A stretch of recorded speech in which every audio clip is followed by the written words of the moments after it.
নমস্কার বন্ধুরা, তোমাদের সকলকে স্বাগত জানাচ্ছি আমাদের Tripura jobs and study information YouTube channel. বন্ধুরা, আজকে যে নতুন বিজ্ঞপ্তি নিয়ে এসেছি সেটি কিন্তু এসেছে একটি কিন্তু স্কলারশিপ সংক্রান্ত।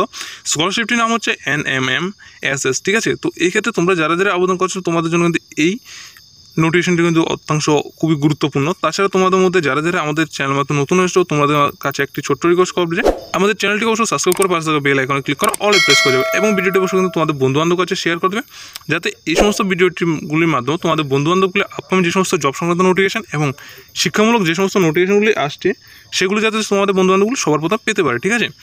বন্ধুরা, এখানে বলা হয়েছে যে এত দ্বারা সংশ্লিষ্ট সকল অবগতির জন্য জানানো যাচ্ছে যে NCERT পরিচালিত এই বছরের অর্থাংশ 2023 থেকে 24 ন্যাশনাল কাম মেরিট স্কলারশিপ স্কিমের জন্য অর্থাংশ NMMSS পরীক্ষার ফল কিন্তু প্রকাশ করা হয়েছে, ঠিক আছে।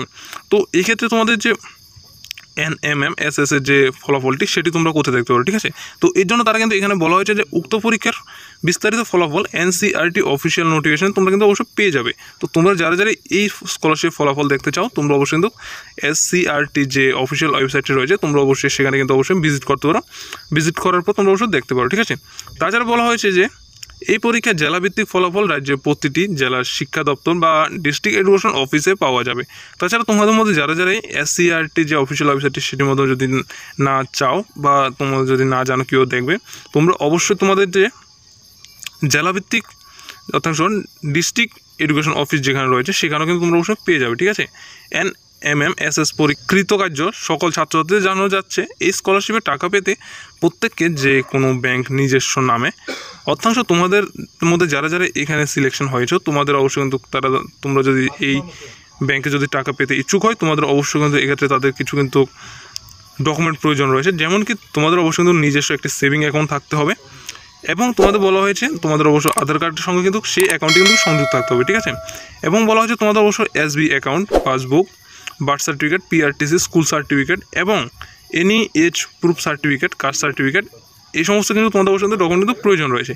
এবং বলা হচ্ছে আধার কার্ডের ফটোকপি মিনিস্ট্রি অফ এডুকেশন কাছে পাঠানোর জন্য তাদের যে SCERT আগরতলা অফিস রয়েছে সেখানে তোমরা অবশ্যই 30শে মে 2024 এই তারিখের মধ্যে অবশ্যই জমা দিতে হবে, ঠিক আছে।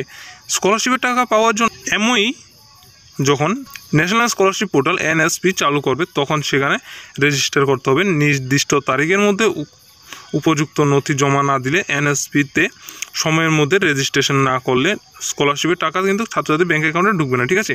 তো তোমাদের এক্ষেত্রে তোমরা যারা যারা সিলেকশন বা পাস হয়েছো তোমাদেরকে বলা হয়েছে যে সমস্ত ডকুমেন্টগুলো রয়েছে সেগুলি কিন্তু তোমাদের অবশ্যই কিন্তু SCERT আগরতলা অফিস যেটি রয়েছে সেখানে কিন্তু তোমাদের অবশ্যই 30শে মে 2024 থেকে কিন্তু অবশ্যই কিন্তু জমা দিতে হবে। এই তারিখের মধ্যে অবশ্যই কিন্তু তোমাদের কিন্তু জমা দিতে হবে।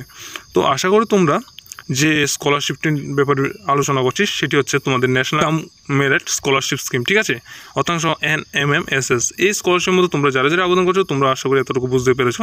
তো তোমাদের মধ্যে কেউ যদি এই সমস্ত স্কলারশিপের ক্ষেত্রে আবেদন করার থাকে অবশ্যই তাদের কাছে ভিডিওকে শেয়ার করবে। তো আজকের যে ভিডিওটি সেটি কিন্তু এতটুকুই। যদি ভালো লাগে অবশ্যই আমাদের চ্যানেলটিকে সাবস্ক্রাইব করে পাশে থাকা বেল আইকনে ক্লিক করে অলে প্রেস করা যাবে এবং ভিডিওটা অবশ্যই তোমাদের বন্ধুবান্ধবের কাছে শেয়ার করো। তো আজকের যে ভিডিওটি সেটি কিন্তু এতটুকুই। সকলে ভালো থাকবে, সুস্থ থাকবে। দেখা হচ্ছে তাহলে পরবর্তী যে একটি নতুন নোটিফিকেশন নিয়ে আসি বা বিজ্ঞপ্তি নিয়ে আসি সেটির মাধ্যমে।